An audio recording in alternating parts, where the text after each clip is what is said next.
All right, bet. Get fucked, Ben. Get fucked. Ladies and gentlemen, welcome to another episode of The Flank. I'm joined by the one and only, one of the best ARs to ever do it. Give it up for the world champ himself, the human turret, Sam LaRue, Octane. We got some of the best analysis in the building. The world champ, Christopher Duarte, Parsite. We got another world champ, a multi-champion, a legend, an icon to the Call of Duty scene. Give it up for Doug Censor Martin. And then, of course, we got the one and only, the executive producer of The Flank, still looking phenomenal with that new haircut. Give it up for Ben J. Nassim. No, Ben, don't do that. No, Ben, don't do that. Okay. Don't do that. Don't do it. You're good. You're good. You're good. Guys. What the fuck? That needs to hit with the Rizzler, though. Hey, man, no, that's crazy. First and foremost, Doug, thank you so much for hopping on, man. I know Pat can't make it tonight, and Doug, you're always hopping in when we need you, Doug. I appreciate you. We love Call of Duty, Tom. What can we say? Yes, sir, man. COD is life, COD. Doug. COD is life, Absolutely. man. And then, of course, we got Benji. Benji, how you feeling, Ben? You doing all right? I'm doing pretty good. Some good streams today. Some great sports on. We got USA Canada right now. Absolute cinema. But I'm locked into Flank, Tom. Some interesting matches. Some results we didn't expect today. Excited to talk about with the boys. Yeah, I mean, that's been happening a lot. We'll obviously get into it. But, Sam, how you doing? You doing all right? Great as always, man. Great as always. I love that, Sam. Straight to the point. And, of course, we got Christopher Duarte, Parsite, the world champ. What's going on, Chris? Doing good, nothing crazy. But how are you, Tom? How was the wedding? How was everything? You took the day off yesterday because you're a part-timer, as the ZooMAFia would like to call you. Here they go, So. man. Here they go. No, the wedding was good, man. It was a long day. I mean, in the morning, I went over to the house because obviously my little cousin Maria got married. And, we went there early in the morning to the house, and then we had the church in the afternoon, and then after that, we went to the reception, which, I mean, I didn't get out of there till like 1, 2 a.m. I mean, it was a long day, dude. I mean, the whole day, it was a wedding, bro. I mean, these Italian weddings, bro, they get fucking lit, you know what I mean? But it was good. It was good. I obviously live in Los Angeles, so whenever I come home to Jersey, I get to see my family, and that's always really nice, you know, like seeing my cousins and my aunts, my uncles, obviously spending time with my brother, my mom. So it's nice, man. You know, it was good to see the family, good to see everybody. Obviously, it sucked not watching the matches, but I was watching them from my phone, just, keeping up kind of with what was going on. And actually, it's kind of what I wanted to start off with today before we hop into the matches today is I feel like nothing really crazy happened yesterday other than Atlanta FaZe losing to Vancouver, which I just want to touch over briefly. Now, I didn't watch the series. Actually, I watched a little bit this morning, like going back and watching it. But, I mean, what do you guys think happened yesterday? I did not expect Vancouver to come out and dismantle the Major 1 champions like that. I mean, and by looking at it back and looking at the stat sheet, it was pretty comfortable from Vancouver as well. I mean, what do you guys think happened yesterday with Atlanta FaZe? I mean, Vancouver played a different pace with Neptune, bro. Everything seems to fall into place. They were playing super quick.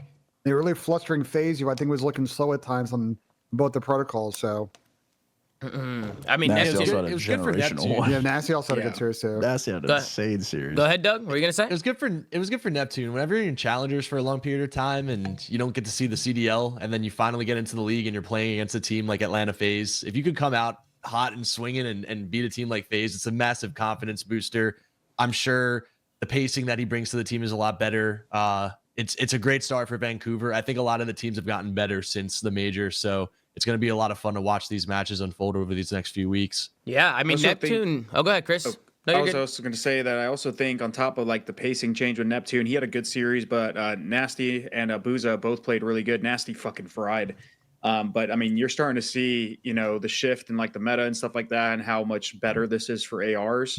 I wouldn't say that after watching like 2 days of matches so far, I would think the meta's pretty much the same in terms of like usage, but for the most part, at least the ARs are having a lot better of a time from a couple of the teams. So Abuza and Nasty probably pretty hyped about those changes with the way they played. Yeah, I kind of want to give my credit to Neptune, dude. I mean, he's obviously been in and out of the league. He's played with a lot of different teams, a lot of different organizations, and one thing you can't deny about him is his work ethic. I mean, he goes back into challengers, he puts in the time, puts in the effort, and I mean, from my understanding, he was that guy in challengers this year. He was really putting on a show, obviously just dropping crazy numbers, a lot of highlight plays. I even saw him playing like late night S&D 8s and respawn 8s. Like just the grind from him has been typical to see. So to see him like get his opportunity is cool to see. And then to see him like come out and beat the Major 1 champions, obviously with the rest of the squad, was just, I think says a lot about him. It was just really cool to see, honestly, because how many Another- people do you see go back to challengers, or some people, they kind of give up, or they don't have that same work ethic like Neptune. He worked his ass off, and he earned it. He earned that spot, and he delivered as well. First Another match of the thing day. people forget is he actually went to Halo. He went back to Halo for like I think a year or two. Like he didn't play. I forgot he didn't about play that. at all in M3. So yeah, he came back to COD this year, and just fully committed to it. He landed himself on a team with Fellow. Fellow is very good at like getting us like creating a structured environment. Like a good team, good work ethic, and he took the opportunity and just made the most of it. And now you see him in the league, and he had a good series. I'm excited to see him play more. He is on my fantasy roster, so I'm hoping he continues to do good for his squad. Yeah, for sure. I think one thing is a lot of people have been talking about Fellow, like getting in there. I mean, do you guys see any other people getting a chance in this league, like coming up shortly? I mean, bro, Whole team. surprised. I'm surprised we haven't seen more changes. I mean, only seeing the Neptune change kind of really threw me off. I thought we were going to see a lot more, so it just kind of threw me off guard. I know a lot of people have been talking about Tyler Fellow. He's kind of like the Challengers Reaper at this point, right? Like, Yeah, he has been. For like a long Fellow's time. like that guy when it comes to Challengers. But Ben, were you going to say something?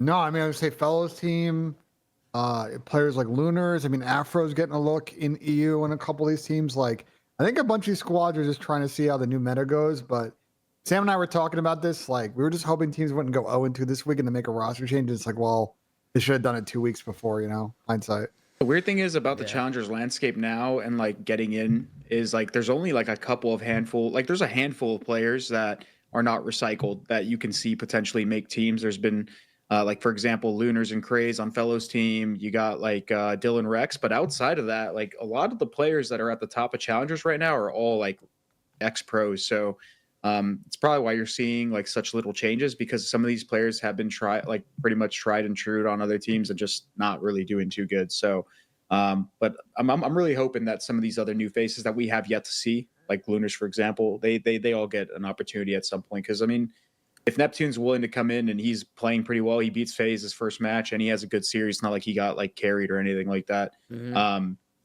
It's only a matter of time that we see these other guys and hopefully they make an impact as well. Yeah. It's also very difficult because obviously with Miami, it's a full Spanish team. Obviously with Falcons, it's a full Saudi team. So it's really difficult too because there's less spots and there hasn't even been a LAN yet this season. So I think with Major 2 and there being LAN for challengers, there could be a lot more changes coming. Mm-hmm. Yeah, the regions kind of lock up a couple spots, right? Like it kind of changes everything when they can't pick anybody up unless they're like a part of their region. I'm not sure if there's any like top tier Spanish players that Miami could really pick up. Is there anybody Chris? I mean, Super is on their team right now. Yeah, but I mean, you know what I mean. Like they've exhausted all like avenues, like pretty much everybody else. Like if you remember Journey, like he doesn't even like play anymore. Yeah. Like the people they got now were the strongest like Spanish challenger players. Like ROKKR and Super were teaming together in Modern Warfare 2 and 3, I believe, and they were really good. Vickle, obviously, he's not playing anymore. So when it comes to their roster, like unless they're willing to branch out at some point, they pretty much got all the best Spanish talent that they can get right now. The only other person like in Spanish player that I think qualified for the league was Eric, and obviously Eric was on Miami a couple of years ago. So. Somebody said just keep ignoring EU. I mean, are we ignoring EU? Is there anybody in EU? No, I literally said Afro. Afro was per that Ronnie, CL Scrimento. Why was Abuza so mad that Afro was in a rumor tweet? Anybody see that? I'm so confused as to why Abuza was so mad. Tweet on Ronnie. He says it gave him false hope. He said he didn't want to give Afro false hope that they were like, trying to give an opportunity. Also, for those people that are saying that we ignore EU, that's just not true. We've talked about it many years with like people like Weeman, who never got a shot when he was really good and dominating challenges at one point. Mythics, who pretty much won a ton of elites. We've talked about him. We've touched here and there, but at the end of the day, like we're not GMs. We're not the people fielding these rosters. We can sit there and praise all these players all we want, like we've had with NA and EU challengers. But at the end of the day, it's whether the teams are willing to scout or willing to make those gambles on these players. So nothing we can do. We've tried. Yeah, and I'm sure Falcons, like, I don't really know who they can make a change for, but I mean, I'll be honest, I think after year one, Falcons are going to make changes for NA players, personally. Especially, like, listen, bro, if they try keeping his team throughout the year, like, we might see another thing as that one team in Overwatch who didn't get a win, bro. Like, the Shanghai Dragons or whatever the fuck they're called. I mean, we might see that again, dude, this year. So, I mean, we'll see. I would love to see Falcons get a win on the board. I just don't know if I see it with the way that they've been playing, but How'd they look yesterday? Falcons look good yesterday? They took their second respawn win of Two the season. controls. I They mean, beat us in a yeah. control. if they could Oh, hold their man. fucking P2 on Hacienda, that thing would have gone 5. So I will say again, the only people that I saw that have been like pretty good for them, at least statistically, has been like Xnid had that one stint in major or during the first stage.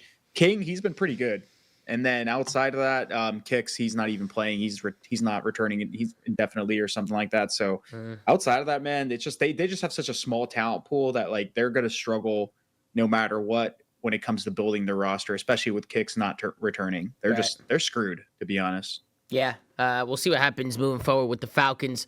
I don't see many changes coming out of that camp, but nonetheless, always excited to watch them play. Just want to see them get a W on the board. But we have 4 matches today that I want to get into and talk about, so we're going to switch on over. I want to talk about the first series of the day. We had the Los Angeles Guerrillas Genomates going up against the Boston Breach. This one goes all the way down to a map number 5, where Boston was able to take it. It was actually a Neslo here from the Boston Breach. They take both S&Ds and the control.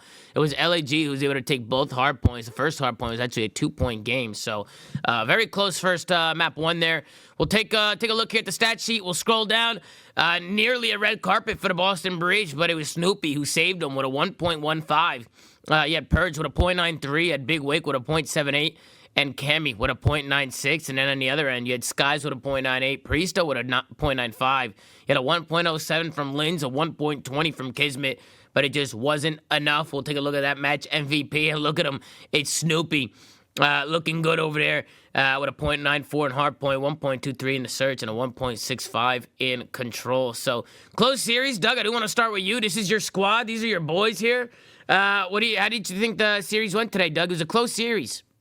Yeah, I'm proud of them winning the control, and I'm proud of them winning the game 5 as decisively as they did. I think Hacienda first map, the P4, one of them just snuck through bottom mid, hit a pinch to break the P4, and pretty much went that way. Also, Linz had a couple of crazy pieces on our team, which normally doesn't happen. We're really good at converting trades and just suffocating a team with our trades and our numbers and taking our time on our routes, but you got to give credit where it's due. They did ice up. They did clutch up in those hard points. Red card obviously didn't look too good. We started off really well in red card beginning of the season. Now, obviously, it seems like it's faltering a bit. But again, game 5, search and destroy ice. I think since the major, when we lost to CLOUD9 in the game 5, we wanted to come back and work on a few things, get better in control, keep our game 5 ice going. And obviously, today in game 5, it was a masterclass. Shout out to MV Purge.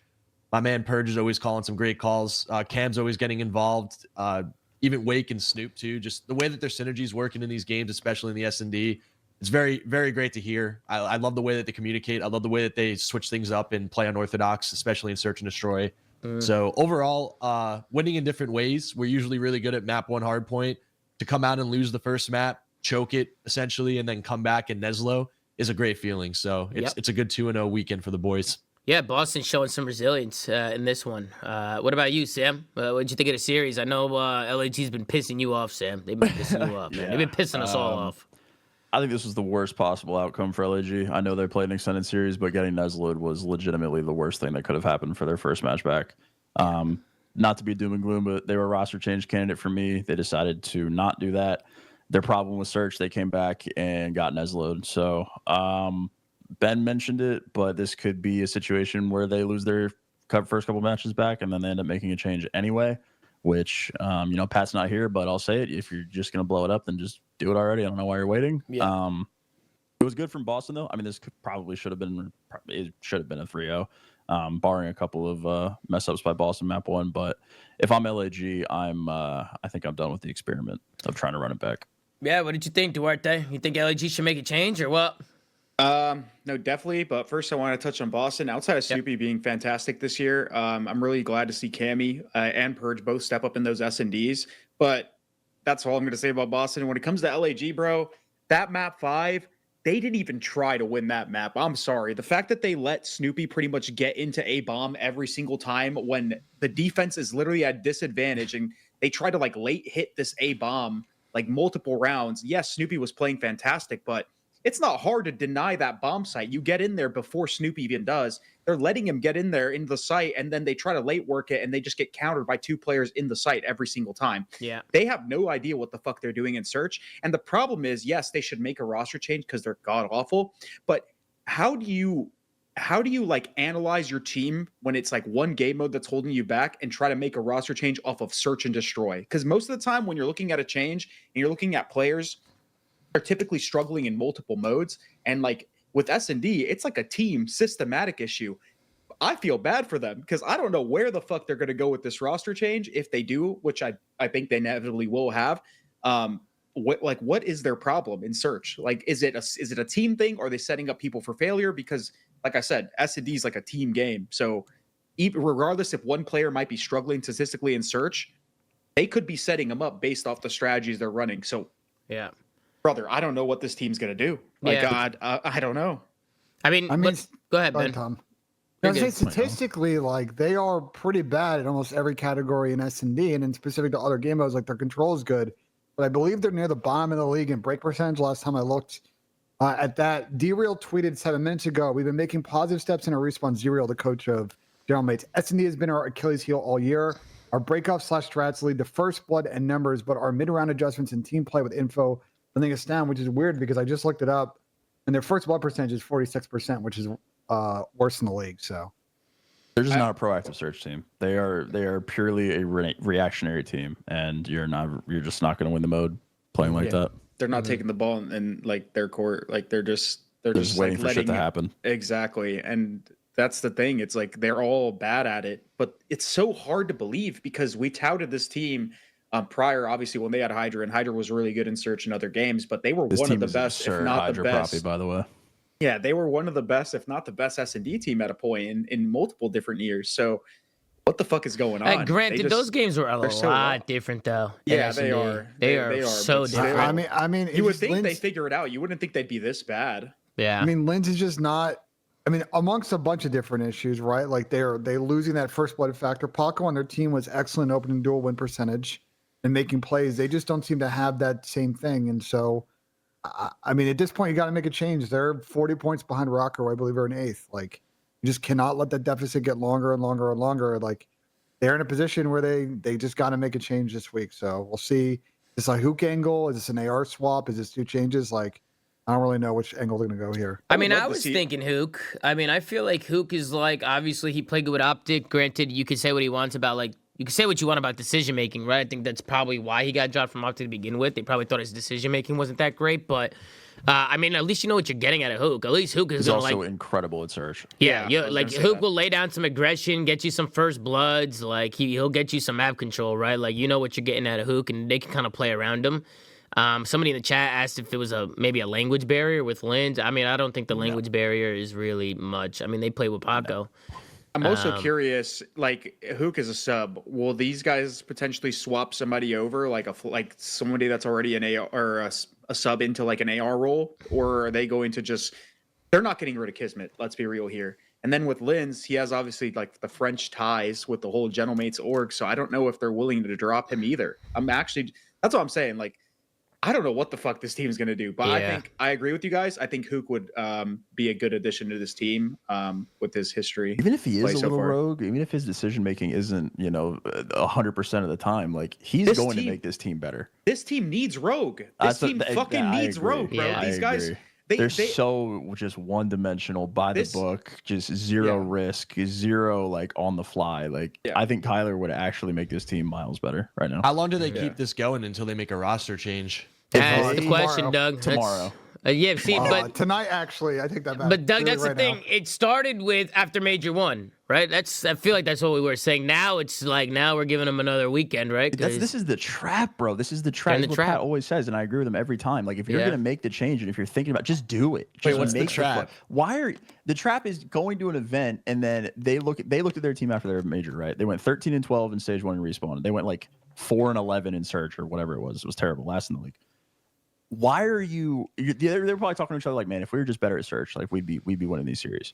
Great. Now you're in a hole after losing to Boston, who is like I said this on the show last week when we were doing these predictions. LAG like this series was important because these are the teams that LAG needs to be comparing themselves to. They're not going to beat FaZe consistently. They're not going to beat Optic, LAT, etc. Well, maybe Optic, but they're not going to beat those teams consistently. They're going to be competing against the mid pack. And if you are getting Nezlo'd in your worst mode by the team that you're comparing yourselves to, what the fuck is the point of staying together at this point? Like, you should, if you're thinking about contemplating the change and Kyler's available or whoever, like, just fucking do it. Yeah. Just do it. Yeah. What's the downside? Because the problem is, Doug, is they're just going to keep building themselves a bigger hole, Doug, right? Like, as the year goes on and as they just keep losing, like, eventually enough is going to be enough and they do make a change, but at that point, it might be too late, right? Like, it might be too late for them to make a change. And that's kind of like the trap that Pat always talks about. Like, hey, man. Or the like, players that are available that are good get taken by other more proactive teams. Right. That is also a thing that could happen, but no one's making changes, so that didn't happen here. I mean, I don't think this is going to be a one-person change fix. I think they got to make more than one change. Like, I don't think you're just going to just bring on Hook and then everything's just going to be magically fixed. I mean, I don't know if you guys agree with me on that, but I think they need more than one change, personally. I don't know. Really. I think they start with one, and if they don't feel enough improvement right away, I think they do another one. Because when we were looking at Seattle, granted it's early days, we were talking about how like this team is just god awful, but they bring on Neptune, and then you see granted they bring on Neptune, and then some GAs kick in and stuff like that, and they just look like a completely different team. Yeah, maybe FaZe is off their game, but like one person could drastically change their formula, at least. Like, because this team, we've said they're bad, but they're literally just one game mode off of like. They're 0-5 in game 5. Yeah, they cannot win Search. They've lost 5 series game 5. Exactly. It's the same thing with like. That's insane. It's the same thing with a lot of these teams, bro. We've been talking about like even Heretics. We've had this conversation, which is like a lot of these teams, if they just can win that game 5, we'd be looking at a completely different record for some of them. So maybe one change will do them some good. They just need to start winning some searches. Shoulda, coulda, woulda. Yeah, exactly. Yeah. On the other side too, I feel like Big Wake be tweaking sometimes, man. He's actually a really talented player. Like I know he's a really good player. Sometimes I feel like he just needs to relax though, like just chill a little bit, like just kind of like simplify the game a little bit. Just let the game come to him. Man. Yeah, let the game come to him. He's trying to do too much. He starts out super slow a lot. Like he'll start out maps like 3-9, 2-7, 1-6. Like that's a consistent thing with him. I feel like he doesn't really let the game like come to him at all. He's just trying to like force things a lot. Yeah, I mean he has the talent to do so, right? So when it's working, like he can literally fry, and it's a good problem to have. Like he has talent, and he just kind of overplays sometimes. Like I feel like if he watches back some of these matches and sees like some of the plays he's making, like he can simplify it a lot more, and he'll probably find a little bit more consistency, right? Like Go ahead, Chris. I was gonna say Wake was at his best back in the days when he had like the ARs that were like really good at like being aggressive. But like as the games have started to progress, like even starting from like Modern Warfare 2 and onward, the ARs have been a lot slower. Like yeah, they kill fast, they're fine, but like I'm talking about when it comes to handling speed and just overall mobility, I think he struggles when it comes to the ARs that are just kind of like statuesque in terms of play style.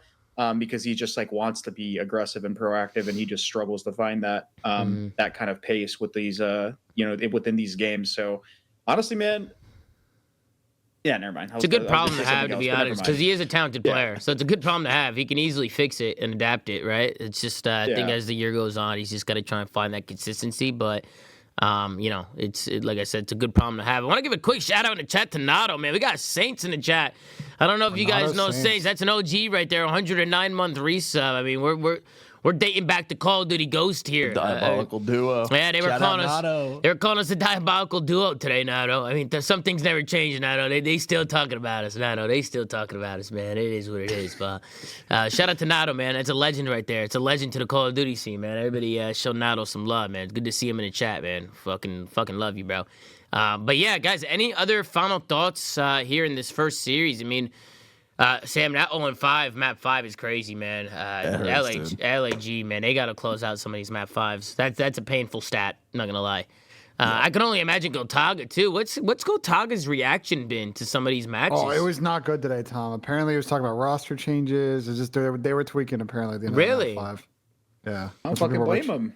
It's unacceptable. And then next week, LAG has Miami and Vancouver, and Boston follows up with 2 matches next week. It's Toronto and CLOUD9. So, okay, Miami and Vancouver, they need to make this change now, bro. If they lose these series to Miami and Vancouver, like their whole at least this split and is just getting going into the minor as well. You know the other 4 matches they have, because it's hard as fuck, right? They got CLOUD9 in Vegas after the minor. So I mean, CLOUD9 look a little bit better. Bucks.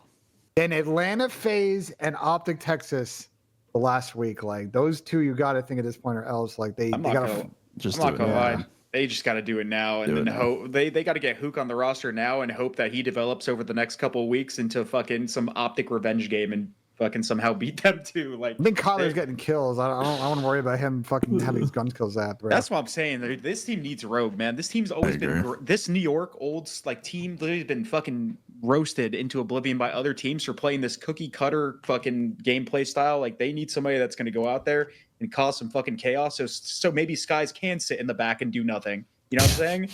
Yeah.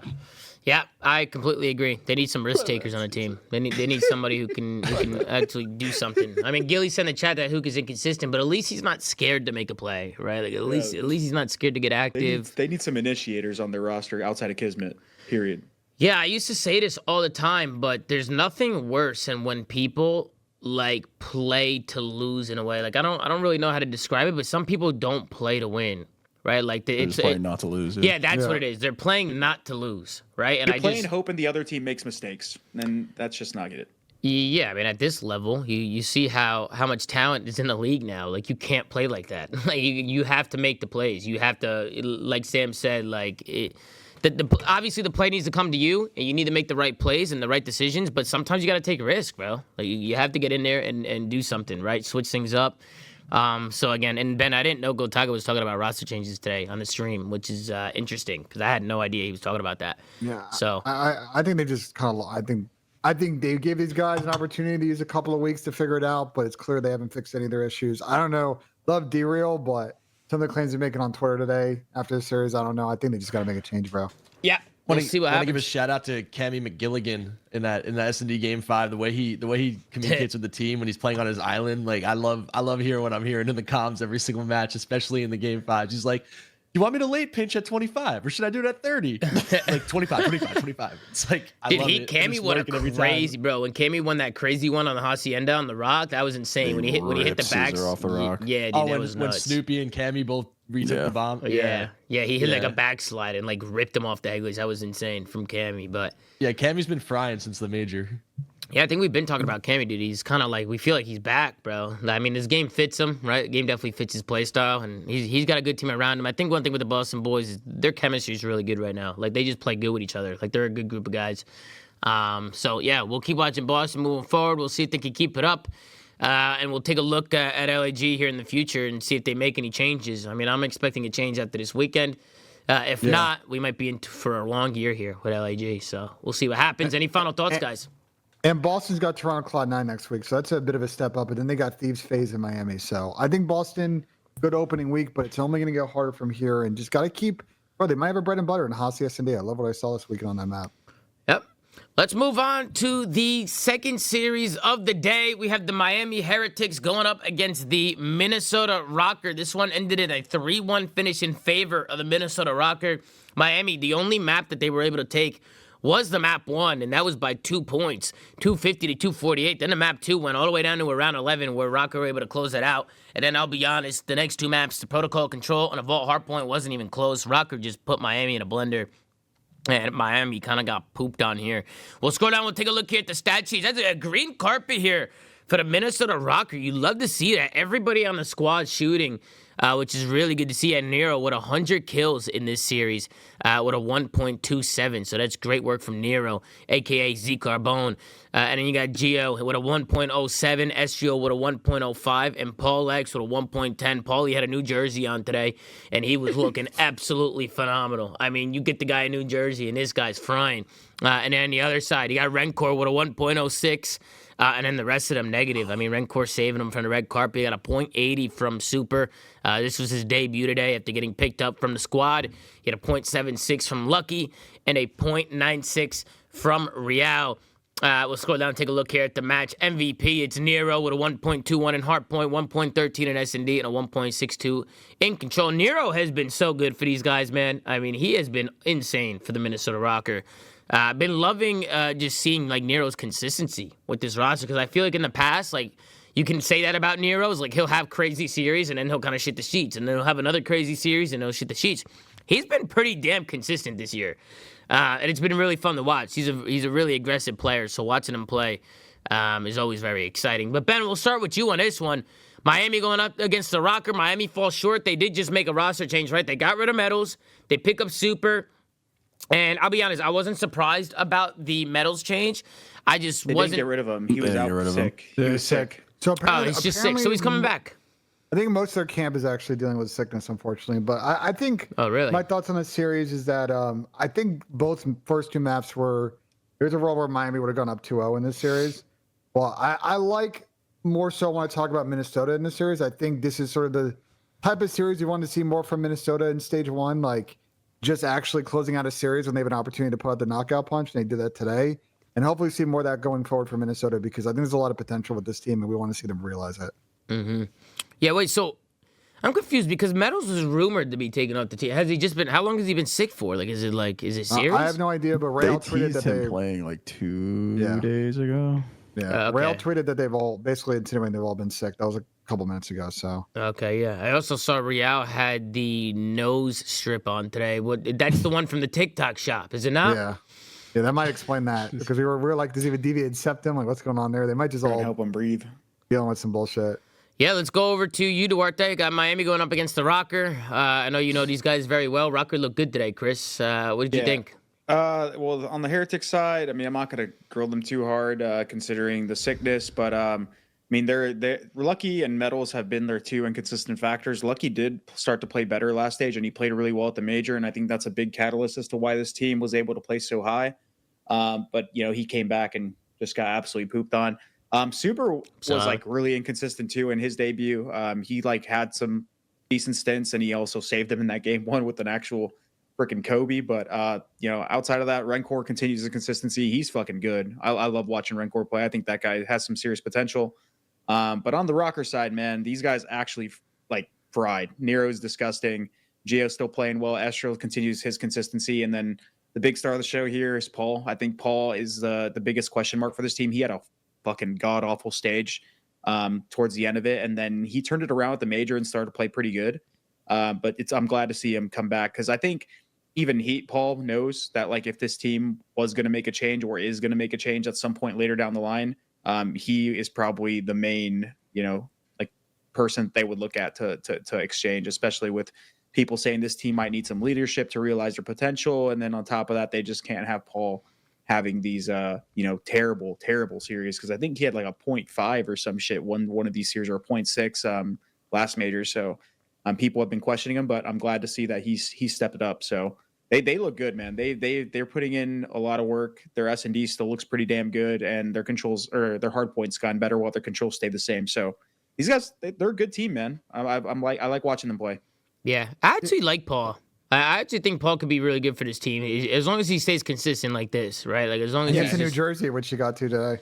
yeah, Just can't 100%. he just can't be dropping stinkers, like heavy stinkers like he did last stage. Yeah. He knows that. He knows he's got to be better, and he's a hardworking dude. So hopefully he continues this path.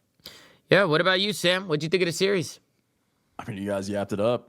You kind of touched every point. I think the only thing that I was looking for ROKKR wise was what I mentioned last show, was just like good, clean wins. I think their whole gimmick was extending series and going 5 and having the ice and all that kind of stuff. But to see them close a good 3-1, granted against a roster change, sick Miami, whatever it may be, they played a clean ass last 2 maps, man. They were not close. So I think this was overall a good win for ROKKR. I think they should be feeling pretty good about themselves for sure.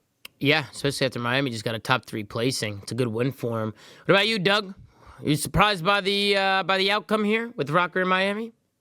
I wouldn't say I'm surprised because Super was filling in for Metals. After that first map, Super's 2-piece on the hill to win the map. Once they didn't win that game 2, it kind of just got out of hand really quick. And on the side of ROKKR, I think Paul X is the type of player that he's not afraid to make a play to win a game. And I think sometimes it could get him blundered in series. But overall, I think Paul always plays the game to win. And he's always trying to like do the best he can to put his team in a good situation. But at the same time, sometimes it can get out of hand. So yeah, if he could find his consistency, I think ROKKR could be a very scary team.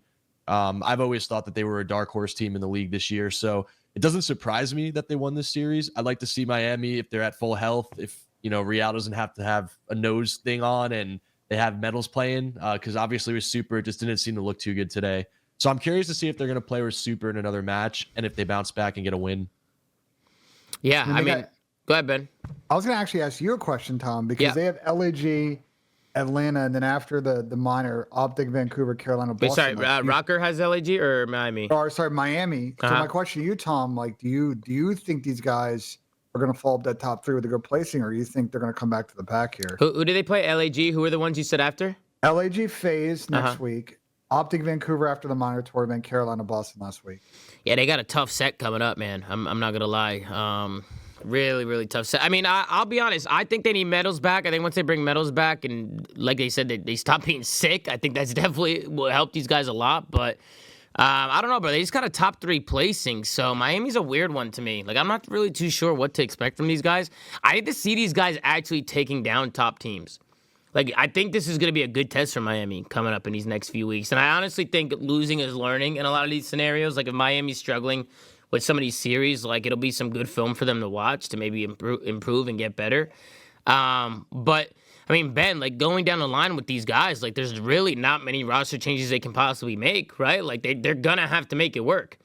Like, it's like what we were talking about before. Like, it's a region-based team, so it's not like they're just going to be able to go out and just make so many changes, right? Like, they have to make this team work. They have to clean their mistakes up. They beat Carolina, who we probably consider in the top 4 category, and they beat Optic at the major. I think Carolina's going downhill. I'll be honest. I think they peaked. I think they peaked in the beginning of the year, personally. I think, like, in the beginning of the year, I think they were, like, ahead. I think they knew the game better than anybody early.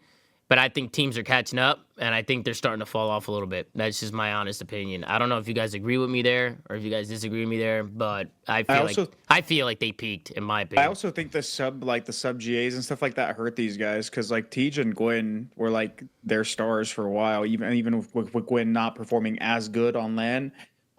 Like Slasher, at least at the beginning of the stage, was really good, but he started to regress, and Reese, he's been up and down all over the place. So I don't really know where this team's going to land. But I even said that when we were talking about the teams. I think this team's going to regress as well, Tom. Didn't Reese get pooped on yesterday? Pretty sure he got pooped on. He did. I mean, they got 3-0 smoked by Feet. I mean, I think where the issue is going to come out with Carolina is that they're still going to continue to be an elite S&D team. I don't see that part decreasing. But as teams have gotten more experience and kind of learned the game on the respawn side, like I think you're going to see Carolina's inconsistency in those game modes and control and hardpoint really hurt them. And when that form kind of comes and goes, they're going to be able to get top 4 at lands, but they're also going to be capable of getting 3-0 smoked off the map online. So I don't know if I have Carolina falling off, but I have everybody catching up to them. And then I think they might be sort of ping-ponging around. But that's what I meant. Like early in the year, like Carolina, like their fundamentals were so on point. Like I just felt like watching them was like a work of art. Like they were just ahead of the game. Like I felt like they were actually playing the game the right way. And now I feel like just everybody's adapting, everybody's getting better, and Carolina's just kind of stayed stagnant. Like I feel like they're not really like progressing as the year goes on. And you heard Envoy in the interview yesterday. He had a lot to say about Carolina yesterday, and particularly about Gwyn. I mean, my cousin Vinny at the wedding came up to me and said, yo, you see what fucking... of course fucking Vinny did, bro. Vinny, he came up to me, man, Vincenzo, and he said... Was he talking about Musiala as well? Was he talking about Juventus? Like, what else? Yeah, Vinny speaking of Jamal Musiala, we definitely got to try and get some games with Musiala. I don't know if you guys know Musiala, but Musiala's a guy. He loves COD, man. He plays for Germany. He's a very good footballer.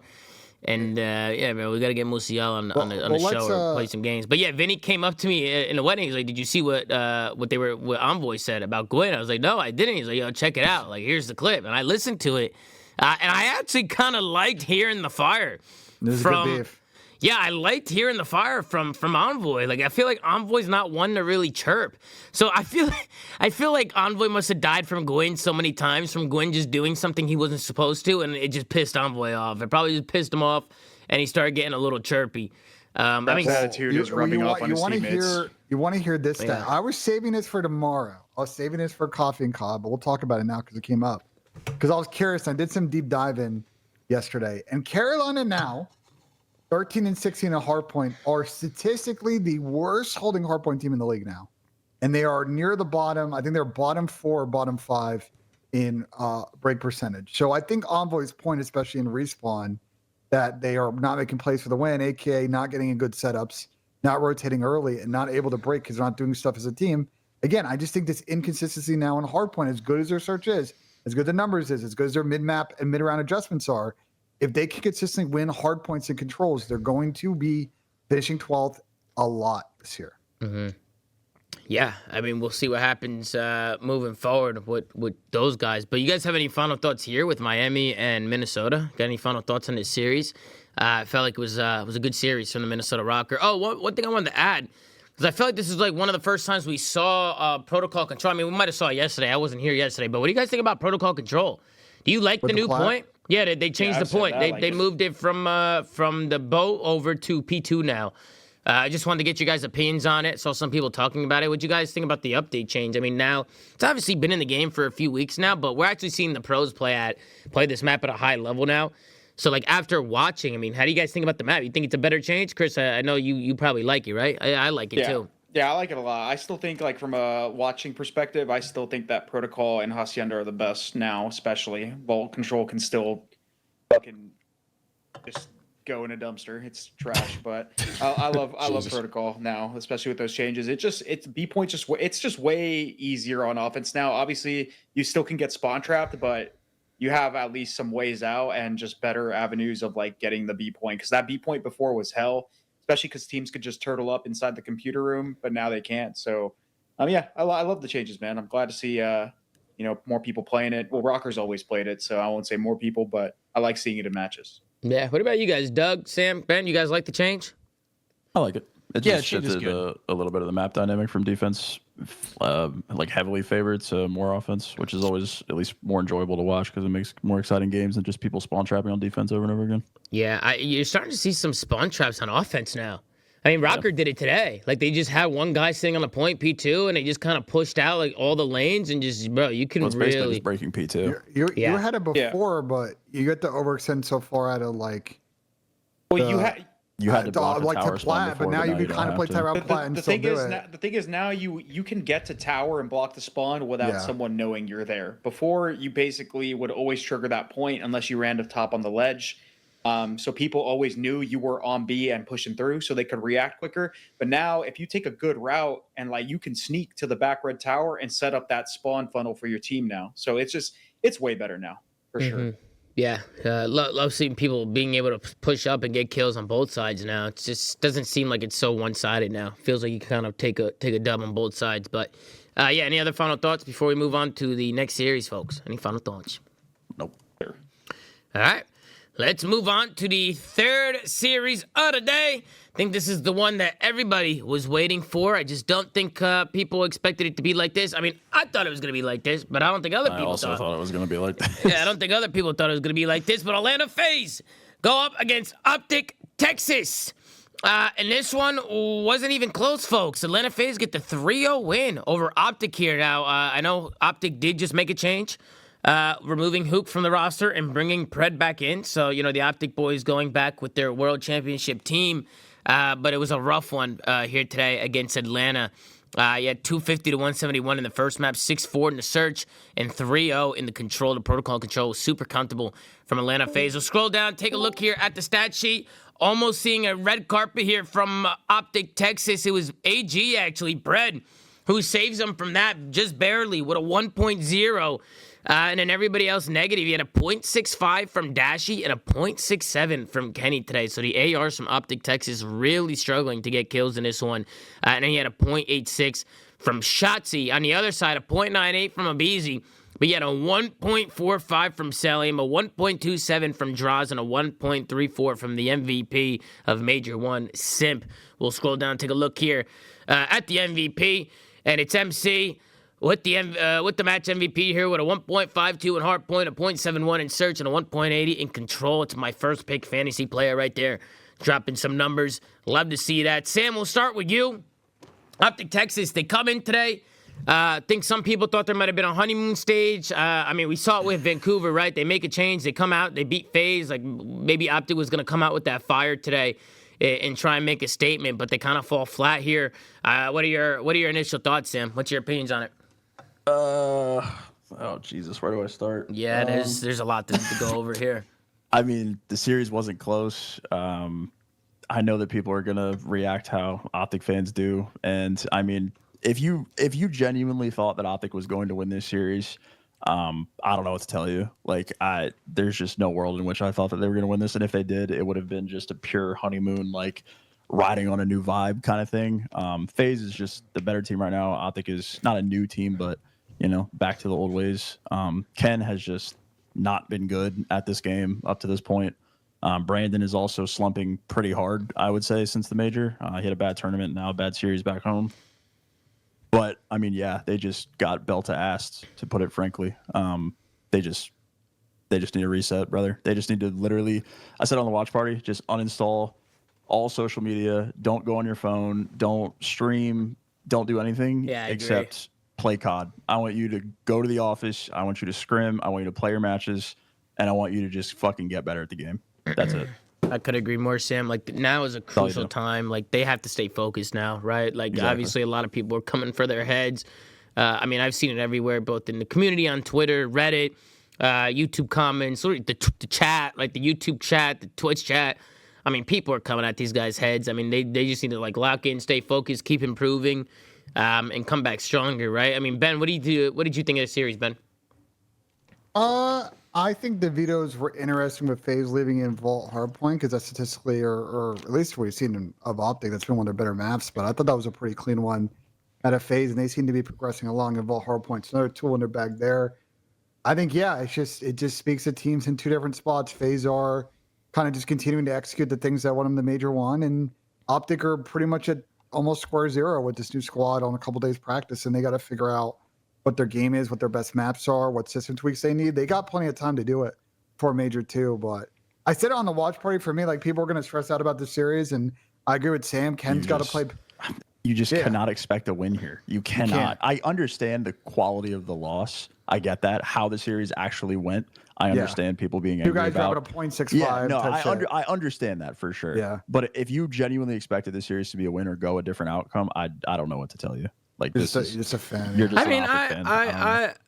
I actually, like, I don't disagree with that. I think up until FaZe lost to Vancouver yesterday, and I was like, oh shit, man. Like, I mean, but did you expect them? Nah, I mean, I still thought FaZe was gonna come out and win today. I mean, I said it today.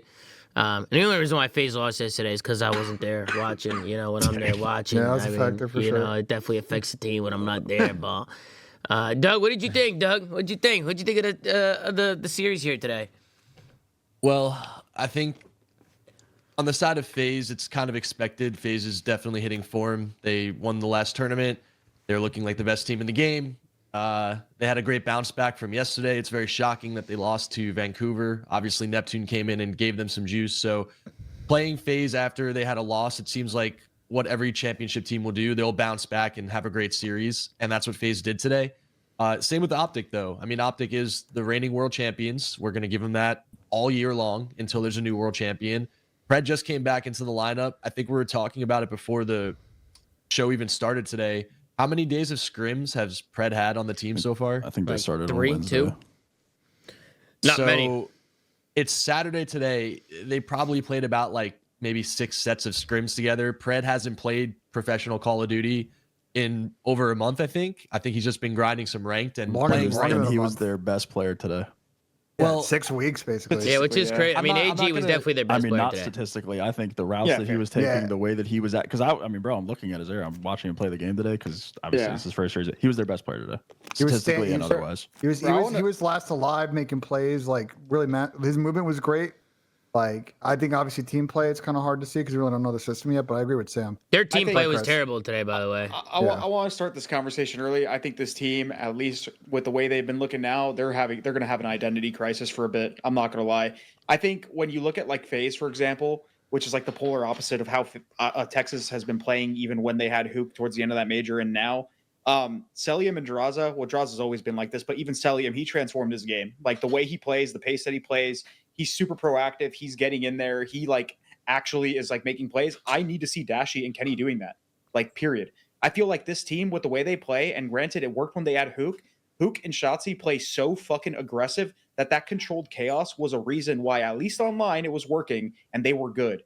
They are putting so much pressure on players like Shotzi, on players like Pred, to almost like be like a fucking Pokeball out there and respawn, to go and create space simply for Dashy and Kenny to basically advance on the map and play like to their comfortability. And if it's not working, you're going to see series like this where both Dashy and Kenny get fried.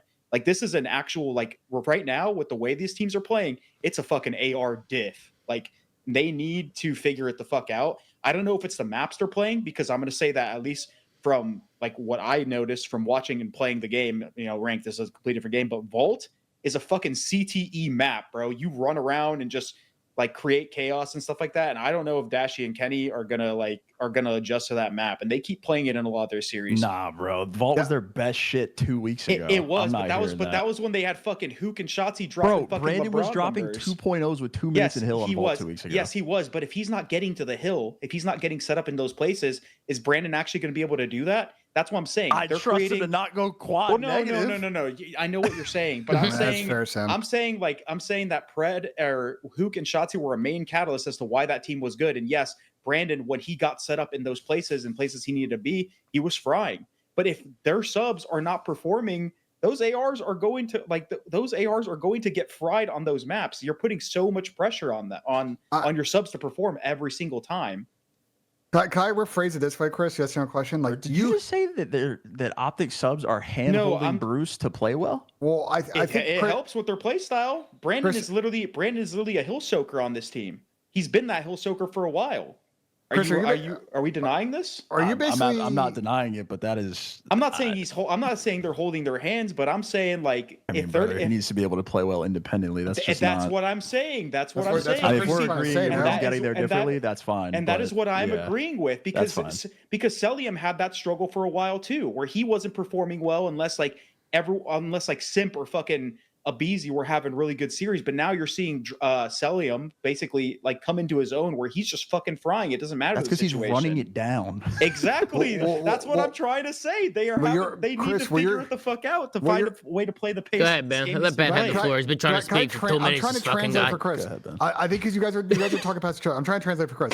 Chris, what you're saying is you're not concerned about Brandon when the game is controlled and he can get to his spots, be best aimer in the game. You're not concerned about that. But you're concerned about him in the mixed situation where he has to make quick decisions. That's what you're concerned about. Yes, correct? Exactly. And I feel like both Brandon and Kenny are struggling in that scenario. When these guys get set up, it's fucking great. But you saw it at the major. They're like, you even saw it in Kenny's VOD. They're complaining about chaos and all this shit, these spawn flippings, these things that are just like going wrong. It's in turn, like, they're not necessarily blaming those plays on themselves, but like that shit is making it hard on them. Bro, if you're an AR that gets set up in a position and all of a sudden one of your subs, for example, goes and fucks up a spawn point and now you have to do a full 180, like you're fucked. Like they need to figure out a way that they can be effective themselves and take over these games just like Celium has been able to. Yes, it's a team effort and stuff like that, but I have yet to see it currently in this game. Kenny especially has been struggling in that sense, but now you're seeing it affect Brandon too, where it's I don't know. That's just the way I see it now. I think they're going to have an identity crisis and they have to figure it the fuck out from an individual's perspective and a team perspective. This is going to be a hard road for them. They're calling for you, Doug. They're calling for you in the chat. I disagree with you. I'll after Doug goes over. I think you. I was just. I just didn't get where you're. That's why I was trying to step in because I could tell where you guys were kind of talking past each other, and I saw what Chris was trying to say. What do you think, Doug? Because I share Chris's opinion. Ken's got to play better. Bro, I know everybody in chat wants us to cook Ken. No one here is going to defend Ken. And he's got to play better. But Brandon now is starting to really slump, and I'm a little concerned at the speed of the game now, and sort of how teams are starting to master the game and the movement. Like Brandon's got to find his game again and be effective for this team. Same when we talked about it with MC. All right, Doug, go ahead. Doug, the floor is yours, Doug. Well, yeah, I mean, obviously, if your two AR players are dropping 0.6s and getting 36 and 37 kills, it's going to be hard to win. But you also have to think about it from the lens of the AR player. Like, their subs were Shotzi and Huke, and they're really fast, really aggressive pace subs. Now you have Pred, who hasn't scrimmed professional Call of Duty in over a month. They've only played 3 days of scrims with Pred. I just think, for the whole team's sake, if you're a player who took more than a month off of playing high-level Call of Duty and you're only playing ranked, it's going to take time to adjust and adapt to your team. And I think that they're all just adjusting and adapting to each other. Plus, they played FaZe coming off of a loss yesterday. So it's still really early. They did have the #1 seed going into last major. Obviously, they kind of bombed out on land, but it's a little bit too early to start jumping on them over one match. I think you got to see it over the next few matches and give them some time to acclimate with Pred and just get comfortable with each other, because a month in Call of Duty to take off is a very long time. Can I just rebut on that? The one concern I have with this team is because Ken has been so ineffective and we know Brandon's not going to pull out a sub. I'm just concerned that this team's gonna have a problem with like a 3-sub pace against them if those ARs are not frying. Kenny can run a Ben. sub though.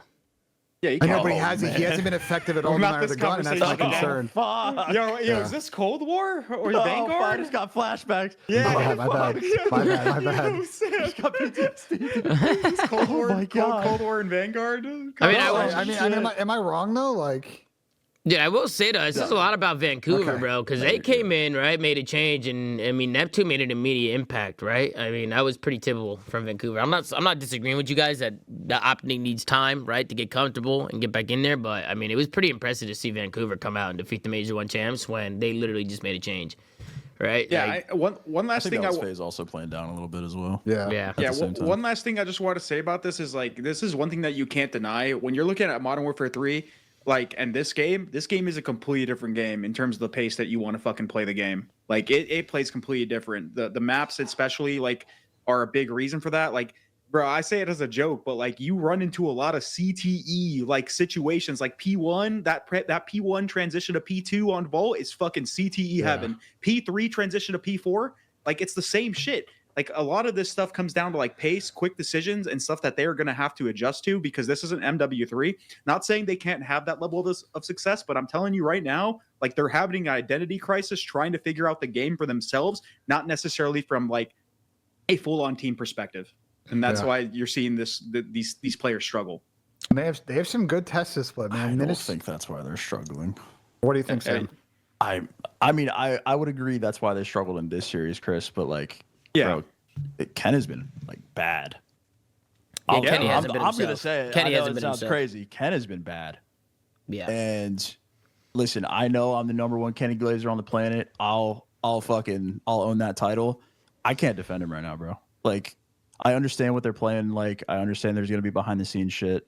I understand there's a lot of maybe out of the game stuff with how he's playing individually, whatever it may be. He's just got to play better COD, bro. Yeah. I get they're in a team, they're team change now. They got to relearn the game. It's a whole thing.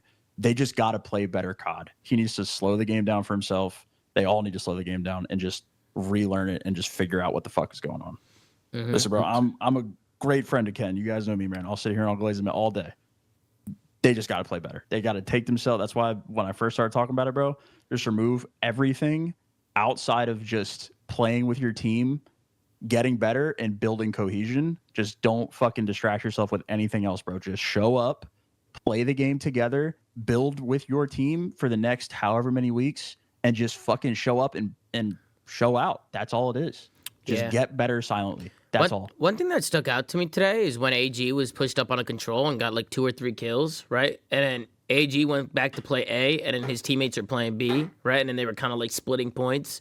And then it ended up falling because they're not on the same page, right? You have one guy playing A, you have a couple guys playing B, and then they ended up just losing fights and collapsing. Like, in that second right there, that pretty much tells the story about Optic today. Like, they were just not on the same page. And, I mean, we talked about it, right? Like, you have to be cohesive. Like, you have to be on the same page and play as a team and have, like, the same mind, the same plan, like, the same game plan.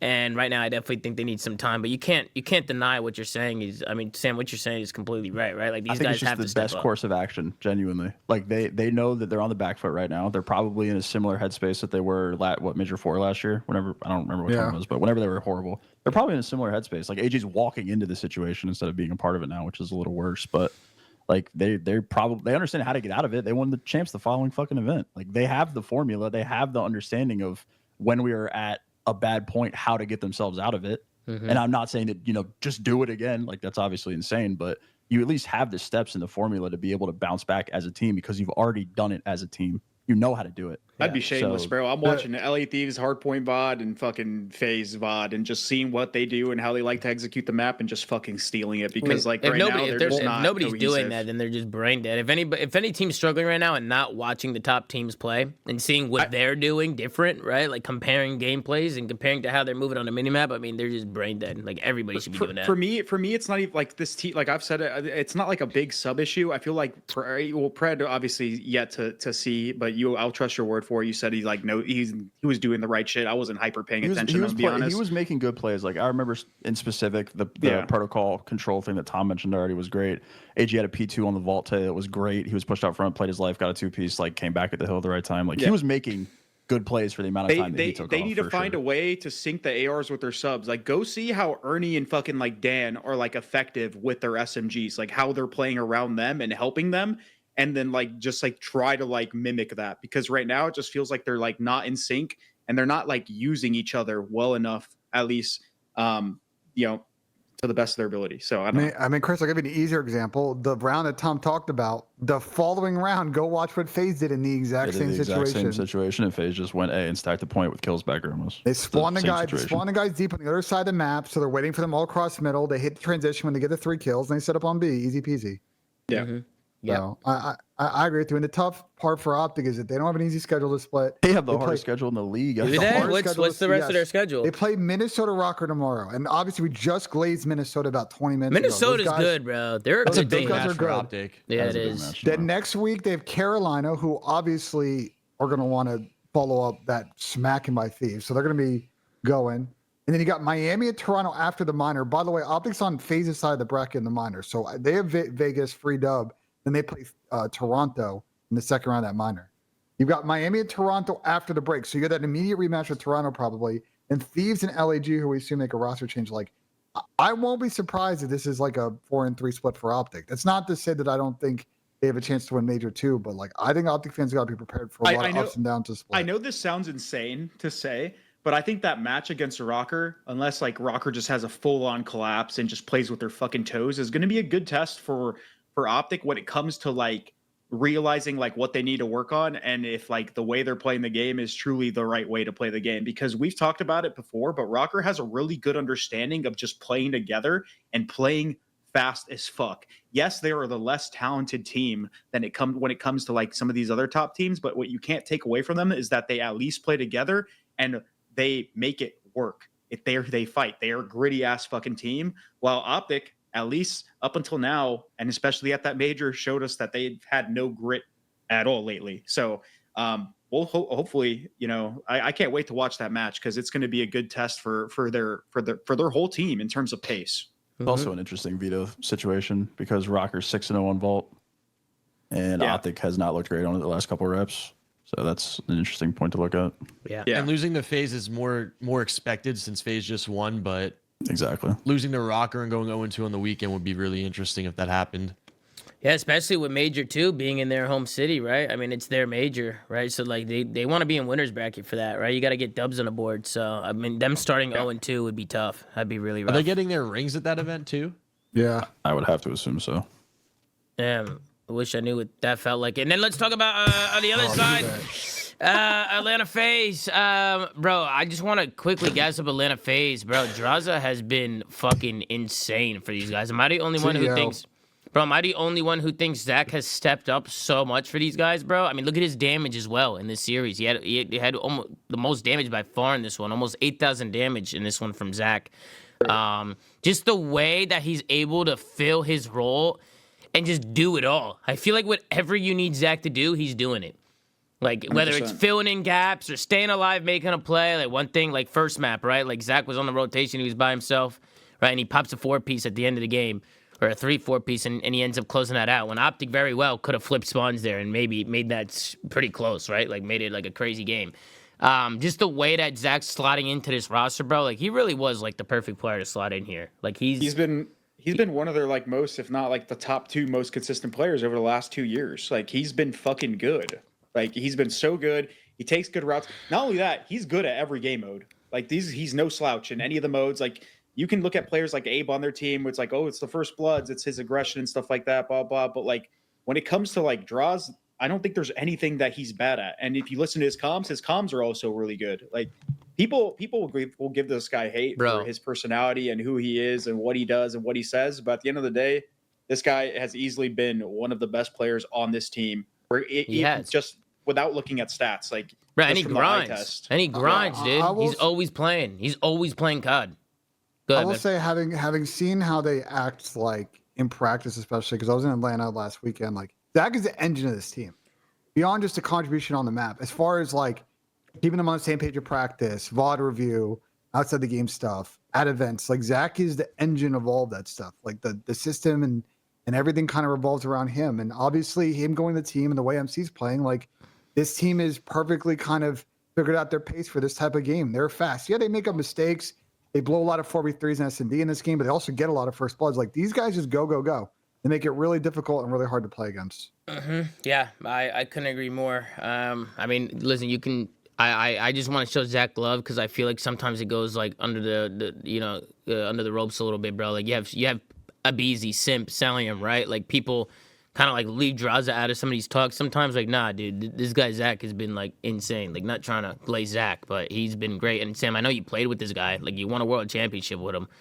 Like he's a great player to have on your team, dude. Like he'll do what you need to do. That was expected of him when he joined the team. Yeah, for sure. I think that's why they went with him to begin with, because he can kind of just roam, run any gun, do whatever they need him to do, and just kind of fill in the gaps accordingly. And then on top of that, yeah, I think MC just kind of adapting. Chris, I know you mentioned it, like MC changing his gameplay, like adapting to the game itself. Has been really cool to see, and the Terrors have been great. Like I think FaZe has been a really fun team to watch. I'm not too sure what the hell happened yesterday, but again, the way they're playing most of the time is like their perfect formula for success. You're seeing the best out of Celium, you're seeing the best out of Zach and Simp, and then Abizi is still like Mr. Run It Down, like just do whatever the fuck he needs to do to create space. Like even if he doesn't put up numbers, like you can trust Abizi to like run in there and like make a good play or like get a first blood or even be the initiator that is going to allow these guys to shine. When it comes down to it, man, like you can say what you want about this team, but what it draws and Simp are like, they're like a damn near ideal match. I'm so glad they picked them up because both Simp and Draws, they're good at like everything when it comes to like running a sub, running an AR, being aggressive, being slow, like making good plays. Like them too. Like people talk about the Tiny Terrors as a duo, but like Draws and Simp, with the way they've played the last couple of years, like this team. Bro, is... this chat hates when we talking about FaZe. They hate people hate FaZe, man. I mean, dude, they have been playing great, man. You got to call how you see it. There's been a lot of times where we critiqued FaZe as well for them not playing We were cooking FaZe for 3 weeks straight. Yeah, and everybody loved it. Everybody loves it, man, when we cook FaZe. But hey, they've been playing great. That's dude. the result for Optic, though. Like, Optic knew from the Major Four situation last year, like you put in the hard work, and they can very quickly turn things around once they find their game. So and quickly, I think we're going to see a lot more of this matchup, not just in online qualifiers. I think we're going to see it deep on weekends at events here this year. I think we'll be just fine eventually. I can say what they want. A couple weeks ago, I was calling Brandon the best player in the game, so I don't know. Yeah, and they love that. People forget, bro. People forget. They forget. I give credit where it's due. Some people are saying move on. I mean, we're not going to move on. Hey, listen, with all due respect, man, there's a lot of people who say move on when we're in conversations, man. Why don't you respectfully go move on, go watch something else, man? All right, shit. I'll decide. I'll decide when we move on. You know what I mean? Okay, let's move on, guys. Let's move on. All right? Let's move on here. I think we said enough here. You got some good timing this episode. Tom. Slowly, like Sam. Slowly. Tom, I think it's time. What do you say in that GTA drive-by club at the end? Go fuck yourself. Probably something along those lines. Have a good day, I think you said. Have a good day. Yeah, it's when I ran over T Grizzly. It's when you said. Time to move on. Yeah, I ran over T Grizzly, man. Good times, man. Ran his ass over. Let's pop into the next series. It's enough fun on Optic FaZe, man. Run over. Jesus. Well, Jesus Christ, man. Oh, that's a good Ben. I like that. It's a good one, Ben. It's a good one. We got jokes this episode. Show the stats now. Let's take a look. CLOUD9 versus Toronto. This was a 3-0 finish for CLOUD9. Let's scroll down. No, I thought it was gonna be a red carpet, but it's not a red carpet. It's Joe Deceives who's saving him from the red carpet with a 1.09. You got a shoulder rub, bro. Guaranteed positive series, man. Yeah, it's good for me, my fantasy team. Him down, man. But then, unfortunately for Joe's teammates, it was not looking good today. He had a 0.76 from Insight, a 0.68 from Kleenex, and a 0.98 from Beans. On the other side, what a series from CLOUD9 today. A 1.02 from Attach, a 1.11 from Kremp, a 1.16 from Mac, and a 1.33 from Sib. I mean, dude, it is awesome to see Sib.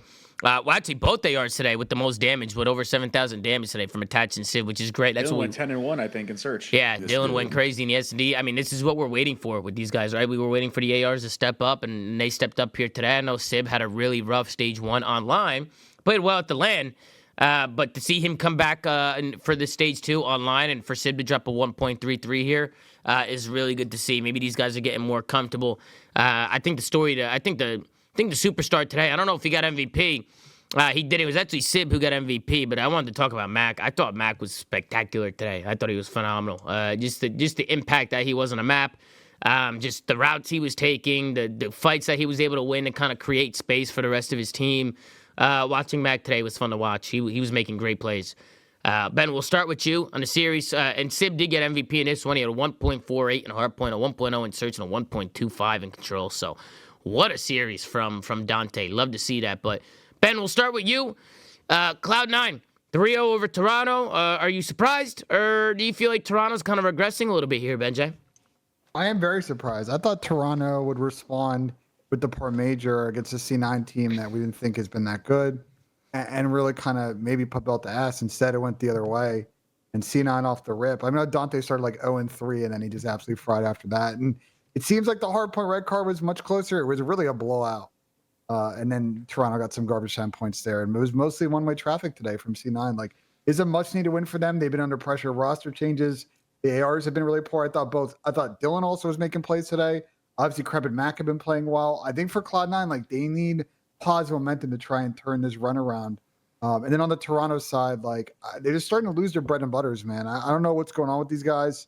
I know I was watching a Toronto documentary earlier this week, and Kleenex was taking a lot of responsibility for his poor play at Major 1 and had a tough series here. Like, they gotta find that consistency in their way again, because these guys are more talented than this, getting 3-0 smoked by C9. I'm not going to say, I didn't want to say anything, but the bread and butters, both these maps for both teams were god awful. Like, both these teams did not have a good map set for the most part. Are they public? What's Yeah, that? I want to see because both See the videos. like this just yeah. might have planned out terrible for both teams, and C9 I guess just improved on these maps. I think C9 probably double vetoed Sky. I mean, I Nope. assume fucking Toronto's trying to get And right. SMB Toronto hasn't played a red card hardpoint in actual series. Wait, Whoa, until this. C9 wait. banned Skyline Search? Yeah, they did. Wait, Skyline Hardpoint went unpicked. Yeah, nobody picked it. Yeah, I mean, honestly, And then it which was is in for normally it was which is in for normally Toronto's Toronto. bread and butter. It was Well, in for Toronto and went unpicked. Yeah. Maybe they were map pool testing.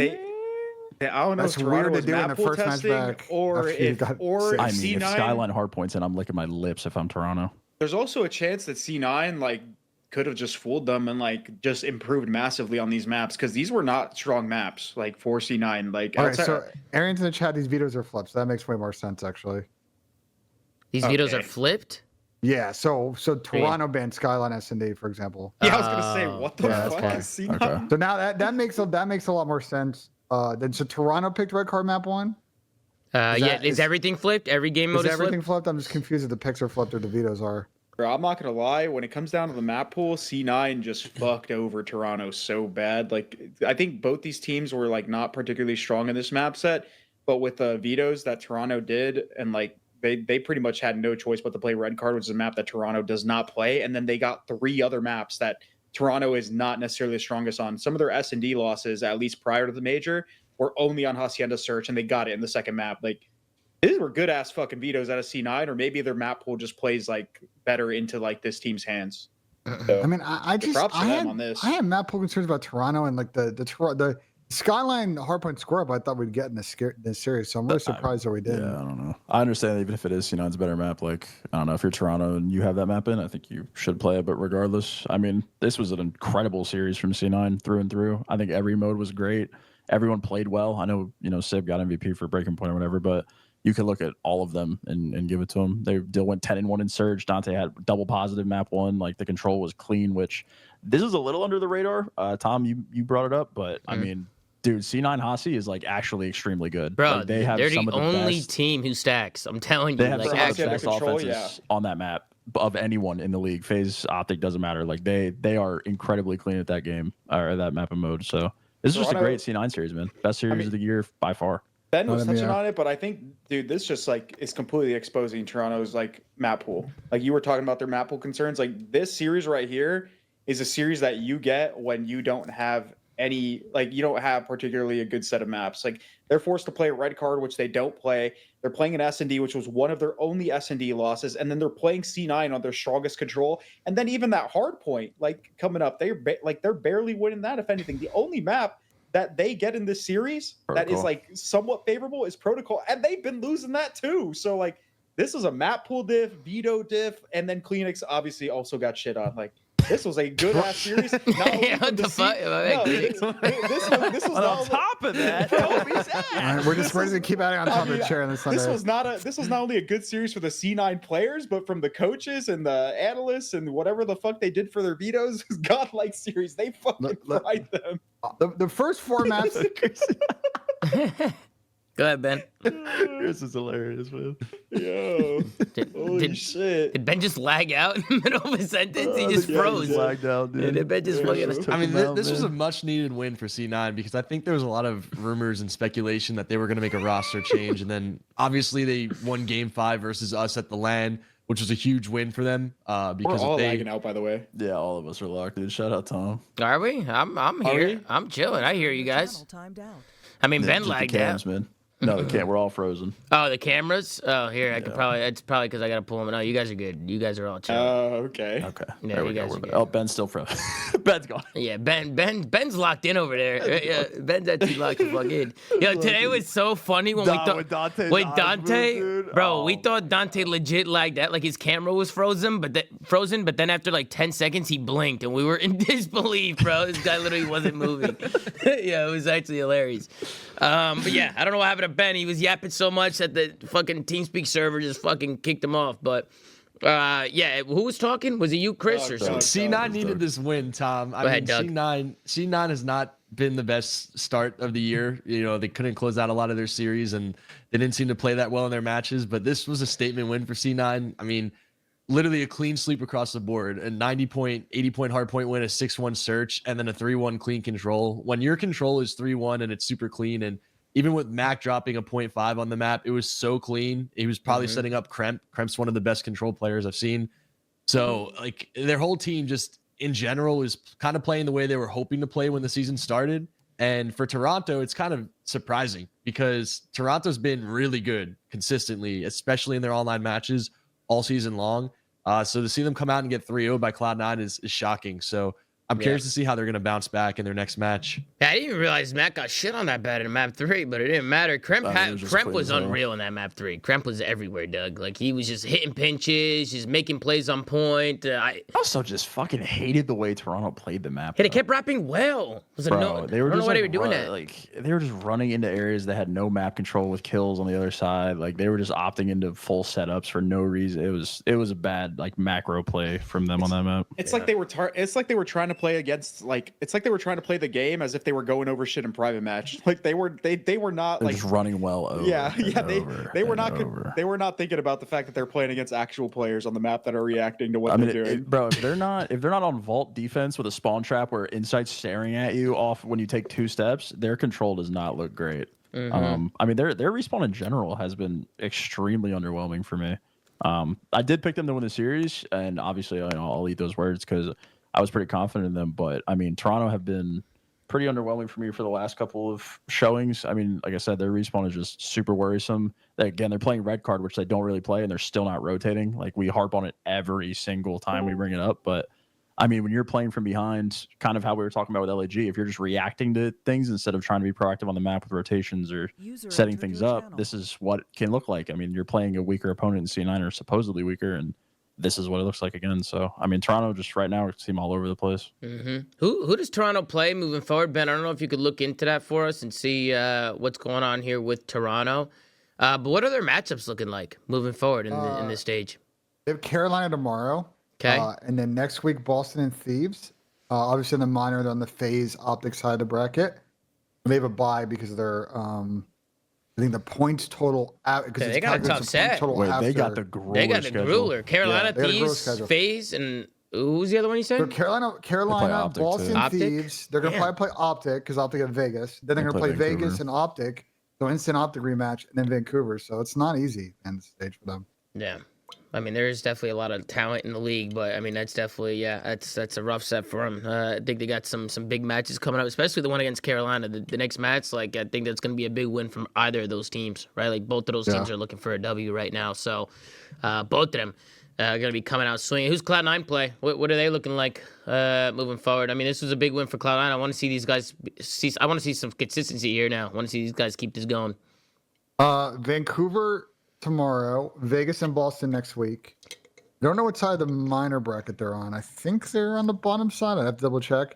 LAG Carolina after the minor and then Atlanta FaZe. So I think that's or I think as well as they play it, I don't see 5, but I think they can get winners bracket with at least 4 here. Yeah, I'm taking a look at some of the matches tomorrow. Anybody got any other final thoughts with Toronto and CLOUD9? Those are great wins. Yeah, I mean, this is gonna be. Time respector off the rip. Time respector off the rip. So. As Ernie would say, he's got a grueler ahead of him. Yeah. Grueler series match one tomorrow. Grueler series. I mean, I'm expecting a 3-0 there for LA Thieves. I'm gonna be honest with you. I'm gonna go 3-0 Thieves. Well, before we move on to predictions, you guys are cool with the last series. Any other thoughts or anything you wanted to get out or say? I want C9 to do it again. I want to do it me again. too. That's what I'm looking for. Of that. I'm looking for consistency. We also have Mama Tats in the chat. Tomorrow, I'm gonna freak the fuck out. Yeah, me too. Shout out to Mama Tats in the chat, man. It should be. Both teams on the upswing. All right, let's move on to the predictions. We got LA Thieves versus Vegas. I got a 3-0 Thieves. Does anybody object? Yeah, fake it. Falcons are winning their first series. 17-0 Thieves, 1,000,000 Thieves. Can you imagine if Vegas just comes out and gets their first win and it's just I would look for a insane. PayPal. I'm looking for a PayPal transaction. Do you want to know the I'm not odds? bullshitting Do you want to know the odds right now in the series? You guys are curious? Yeah, what are the odds? I would love to know. Vegas are. Oh, they're not up yet. Sorry, guys. RIP. The odds are going to be plus insane. 1 million. Yeah, I mean, the odds are crazy. I think Falcons would be probably plus 20,000 or something. Yeah, and tomorrow we have 20,000 pull-ups in a day if they win that. There you go. I like that, Doug. I like that. Doug, you're also dropping like a documentary or something, aren't you? Or are you dropping like a big video, like to showcase kind of your journey? I thought I saw something. Yeah, the whole process, start to end, is gonna drop next week. Hell yeah! Make sure to go check that out, guys. If you guys didn't know, Doug's dropping a video, gonna show you the whole process of everything. I know that wasn't easy for you, Doug. So I'm excited to watch that. It's gonna be cool. So make sure to go check that out. But let's go to the next series, Carolina I have versus the Toronto. odds, by the way. I have the odds, by the way. Yeah, what is it? Thieves or Vegas are plus 2,500, and Thieves are minus 10,000. Damn! Minus 10,000. No. Worse. They are minus 100,000. Holy shit! Minus They're 100,000. minus 100,000. Correct. That's insane. That's fucking crazy. I don't think I've ever seen. I don't think I've ever seen a line like that. Minus 100,000. I looked it up on Bet365. I'm being straight up. I'm being serious dead ass right now. It's actually nuts. Oh man. Carolina versus Toronto. I actually think Toronto's going to bounce back tomorrow and beat Carolina. I really do believe Carolina. I mean, I could be wrong. I would love to be wrong, right? I love all the guys in Carolina. I just feel like they seem kind of stagnant right now. There's something about them that I just feel like they're losing their firepower a little bit. Scrap. Bet on your series tomorrow. Throw it and then disappear into the sunset. No, that's insane. That's crazy. Do not do that. Put $1 million down on a bell, Ernie, and then And you're just gonna disappear have to for go life. live in fucking Thailand or some bullshit for the rest of your life. Dodging the FBI. I'm gonna go 3-2 Toronto in this one. I don't know who you guys got. I don't know if you guys agree with my take, but Ben, we'll go to you and then we'll work our way down. Who do you got, Ben? Oh, bro. Based on, I have no idea, dude. Yeah, this one's a hard one. I think Toronto's gonna bounce back tomorrow. Carolina because their search is probably better right now, but I don't, bro. Both teams are not in a good spot at the moment. Sam? I'm gonna go Ravens 3-1. Ooh. Okay. What about you, Doug? I think Ultra's gonna bounce back, and I think they're gonna win 3-1. They'll close it out in a game for a hard point. All right. Love that. What about you, Duarte? I'm gonna go Toronto as well. I think they're gonna bounce back here for sure. Okay, now we got Vancouver versus CLOUD9. I don't really know who to pick. CLOUD9 looked a lot better today. Vancouver beat Atlanta FaZe yesterday, so I feel like I have to go Vancouver just for the sole fact they beat the Major 1 champs yesterday. So I'm expecting them to stay consistent. I'm sure they're feeling pretty confident as well after that one. But I'll go Vancouver for this one. I'll go Vancouver Surge. I would love to see Vancouver turn it around too, because I was not a big Vancouver fan with the way they've been playing. But for them to make a roster change, actively be proactive with their team and make changes, and for them to get a win against the Major 1 champs, I'll go with Vancouver tomorrow. Who you got, Ben? I'm on the edge of my fucking seat. Bro, all three of these are just like. I'm gonna. Hey, say this could go either way. This could go either way. Yeah. The way C9 are playing right now, I'm gonna go with C9. I'd love to see C9 win. I won't be My surprised brother Vancouver Dale. wins. What do you think, Sam LaRue? I got C9 winning, man. They're on the upswing. I want to see it keep going. Crazy, Sam's just copying me, man. Shut the fuck up, Ben. All right. What about you, Doug? I'm going to go Vancouver 3-2. I don't really know what to expect in this match, but just seeing Vancouver beat FaZe, I have to go with them again 3-2. Mm-hmm. What about you, Duarte? Me and Doug are on the same wavelength. I'm gonna go with Vancouver as well. I do got Neptune on my fantasy, so a little bias there, but I like the way they played against FaZe. Say what you want about FaZe, but they still got the dub, and I'm hoping that Neptune has a good performance tomorrow. Yeah, now we got Optic Texas going up against the Minnesota ROKKR. I'm gonna be honest, I have no idea who's winning this one. Wait. We have to be strategic about this. Okay. Do you think that Breaking Point is going to pick all of Optic? We got to space this out now, boys. Are they? Did Breaking right now? We got to think. Are we? Hold on. Are we tied with Breaking Point right now? We're tied right now. Ace is picking C9. You know that. Okay. Ronnie's picking Optic for sure. He's talking about ROKKR Optic. Talking about ROKKR Optic. Oh, we got to be strategic here. Okay, so Ronnie's picking Optic. Of course. Okay. Ace is probably picking Optic because he's fucking loves AJ. I'm going ROKKR, bro. I'll bite the bullet and pick ROKKR. I was gonna pick ROKKR. I'll pick him right the fuck now. You dare me. Wait, so how does it work? Is it literally the It's head flank? to head, all of us versus all of them. So there's gonna be Okay. an individual. Okay, there is gonna be an individual champion. So like, don't completely troll, but like, we also want to beat them as a group. Yeah, I definitely want to beat them as a group. We can't lose as a group, bro. We can't lose. We We That'd be can't lose to embarrassing. That'd be Ace and them, fucking bro. Nah, That'd be hell fucking no. embarrassing. Oh, hell no. Cannot lose to Ronnie. Listen, bro, like- I'm picking ROKKR. So Okay. All right, who else is picking? Sam, you're picking ROKKR I'm going too? to pick ROKKR too. All right, what about you, Doug? Who you picking in this one? It's tough to say just because of the practice that Optic hasn't had with Pred, but I still think they should be able to win this series. It should be a 3-2 win. I think Optic should win this 3-2. Don't worry. Chris and I got us if they don't. Absolutely. What about you, Benjay? You going Optic or ROKKR? I'm going to go Optic. I'll go Optic in this one. I'll go with an Optic bounce back after today. I think Optic are gonna win. There we I'm gonna say 3-1. 3-1? Yeah. All right, there you have it, folks. We got some banger matches tomorrow, so I'm excited to get into it and see how these unfold. I will be back in LA tomorrow. I'm taking a red-eye flight here in just a little bit, so we'll be back in LA. But I'm excited to get back into the watch party and get back into the show. Any other final thoughts, Doug? Thank you so much again for joining up, bro. I love having you on, Doug. It's always a pleasure. I love it, man. Love talking Call of Duty with you guys. It's always fun. Yes, sir, man. And then tomorrow we'll get back into it. Benjay, why don't you sink that ball, Benjay? Sink that ball. I got you. He said, protocol. I don't sink putts here. Let's see if Benjay can. procedure. You know the procedure. Let's see what Benjay can do here. Looks like he's got his slippers on today. man. Slippers are on, man. You got to think the ice is here for Benjay, man. We got the predictions rolling in. Let's see what we got here, ladies and gentlemen, as I take a look here at the predictions. We got mostly people coming in saying he's going to sink the putt. He's got nearly 10 million on him making it. He's got 5 million on him missing it. Let's see what Benjay can do as he steps up to the green and lines this up. Slippers probably smell like shit. Let's see what this guy can do here as he lines it up. And he misses it! And it's two. Oh, we're gooning the hole. Are you kidding? Oh, No, we're gooning the putt. What are we doing? no. Oh, hell no. Benjay, what the fuck? Oh, hell, he missed it again. I give Ben's up, bro. gooning the What putt, man. fuck? Oh, my God. Benjay just continuing to miss putts. It's 2 misses in a row. Now, Ben, you got to sink it, bro. You got to sink that. We can't end the show till you sink one, bro. Oh, Jesus. Come on, man. Come on, Benjay. We need you, Ben. There you go. Like, how did Yeah. the first one not roll in? It was literally rolling into the cup and then stopped rolling in. It is what it is, Actually, Benjay. I have hit so many putts on this mat, and I've never seen that, bro. Ladies and gentlemen, I've never fucking seen that. Benjay missing the putt here today. Hopefully tomorrow on a Sunday, Ben can get the job done. But guys, I appreciate all you guys so much. Thank you guys for tuning in. Really appreciate the energy as always in the watch parties, the shows, everything, man. Make sure to like, comment, and subscribe. If you're watching on YouTube, go to anchor.fm/theflank. Check out audio sites around. Go follow at The Flank on Twitter. Gert's doing a phenomenal job running socials. ZooMaa.gg, new merch coming soon. And of course, join the community if you haven't already. It's spotlighted to the top of the Flank Twitter, to the top of my Twitter. Make sure to go check out the ZMF community. And as always, guys, take care. Brush your hair. And we'll see you guys tomorrow on another episode of The Flank, man. Take it easy. So, Get a I'm talking about.